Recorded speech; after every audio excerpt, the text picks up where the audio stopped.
Hai, gimana kabar kalian semua? Dari dulu aku pengen banget punya kamera flagship, soalnya kelihatan keren gitu. Apalagi kalau lihat-lihat harganya di marketplace. Jadi makin pengen jual ginjal biar cepet kebeli.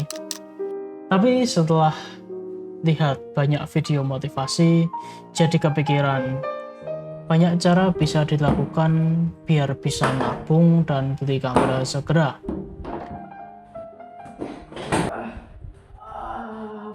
Misalkan nih, kamu nabung 50.000 per hari. Kamu cuma butuh waktu 1.000 hari atau ya sekitar 33 bulan lah buat dapat duit 50 juta. Kalau kamu nabung 100.000 per hari, kamu cuma butuh waktu 500 hari atau sekitar 16 bulan buat dapat 50 juta. Dan seterusnya. Yang kamu harus lakukan cuma cari cara nih, gimana caranya dapat uang 100.000 per hari, terus jangan beli apa-apa sampai tabungan kamu terkumpul, terus beli deh kameranya. Simple kan? Anyway, setelah tahu gimana caranya, aku mulai nabung nih. Berbulan-bulan, tapi ya sayangnya nggak berhasil.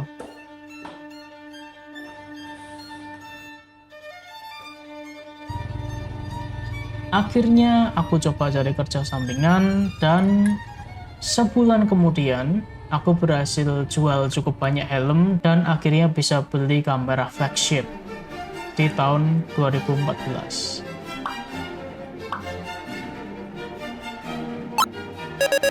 Ini adalah Fujifilm X-T1, kamera flagshipnya Fuji di tahun 2014. Resolusinya 16 megapiksel, dengan sensor X-Trans CMOS 2, udah ada WiFi, udah ada EVF. Spek lengkapnya kalian bisa lihat di sini nih ya, di post aja kalau mau baca. Stylenya klasik, dimensinya nggak terlalu besar, mirip banget sama kamera analog jadul ya. Gripnya oke sih buat tangan kita yang nggak terlalu besar ya. Buat kamu yang penasaran kenapa tiba-tiba gambarnya jadi malam hari, karena video tadi itu aku ambil di pagi hari, terus siangnya aku harus pergi, dan malamnya baru bisa lanjut. Dan karena lampu kita nggak mencukupi, ya akhirnya kita buat low light sekalian, pakai lampu kayak begini. Aku udah pakai kamera ini selama kurang lebih sebulan, dan overall kamera ini sih enak banget buat dipakai ya. Buat daily driver, buat kebutuhan upload di sosial media, motoin waifu kalian di event. Pokoknya kamera ini oke banget buat kebutuhan-kebutuhan yang kayak gitu. Alasan utama milih kamera ini jujur ya karena picture profile-nya sih. Warna khas Fuji itu memang nggak ada duanya kalau menurut saya ya. Overall, aku suka sama semua picture style-nya. Tapi yang paling berkesan buat aku adalah picture style classic chrome, karena tone warnanya itu soft dan bisa cocok banget sama preset yang biasanya aku pakai ini.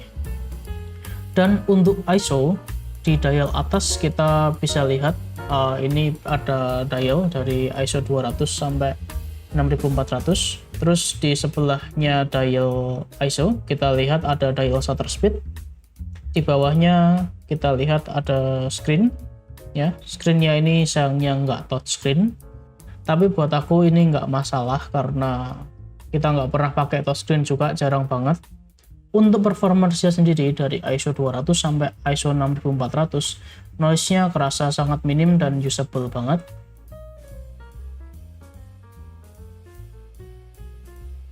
Meskipun kalau kita lihat di ISO 6400 ya, itu ada sedikit noise, cuman kebanyakan cuma luma noise doang, jadi nggak banyak color noise yang terlihat.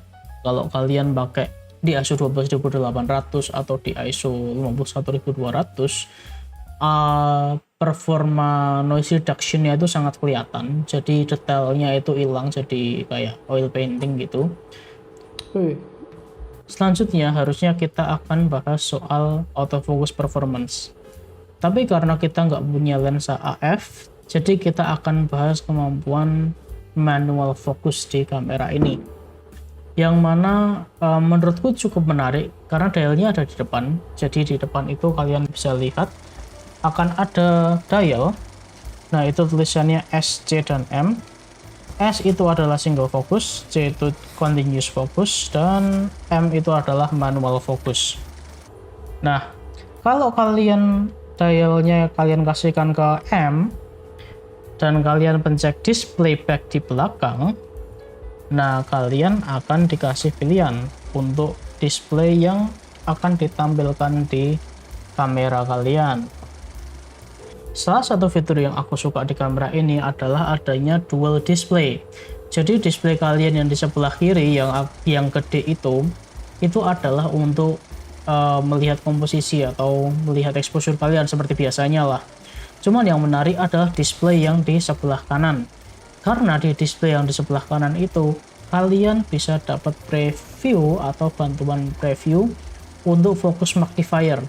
Jadi buat kalian para penggemar lensa analog, kalian akan sangat terbantu dengan adanya fitur ini.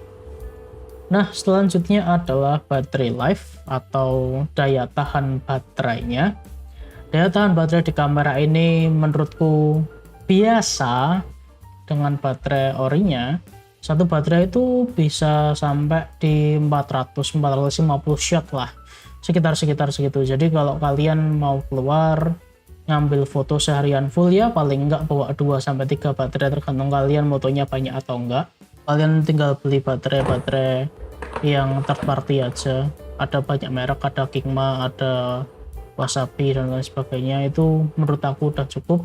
Nah, sekarang kita masuk ke bagian yang enggak terlalu bagus dari kamera ini. Kamera ini enggak cocok buat kalian yang melakukan video work ya, atau kalian suka nge-record video. Karena di kamera ini kita nggak dapat headphone jack, nggak ada. Kita juga nggak dapat audio jack. Sebenarnya ada audio jack, cuman audio jacknya itu cuma 2,5 mm ya, jadinya kalian harus ngakalin sendiri. Menurut saya ini kamera yang sangat photographer oriented dan nggak terlalu peduli soal video. Oke, sekarang kita menuju kesimpulan. Kesimpulannya apa? Fujifilm X-T1 itu kamera yang masih worth it menurut saya di tahun 2023. Apalagi kalau kalian cuma butuh casual shooting, atau mungkin kalau kalian jadi fotografer wedding, fotografer wisuda, ini kamera yang sangat cocok untuk kalian. Aku nggak akan merekomendasikan kamera ini buat kalian yang suka moto sport. Jadi kira-kira kayak gitu. Ya, terima kasih udah menonton dan sampai jumpa di video selanjutnya.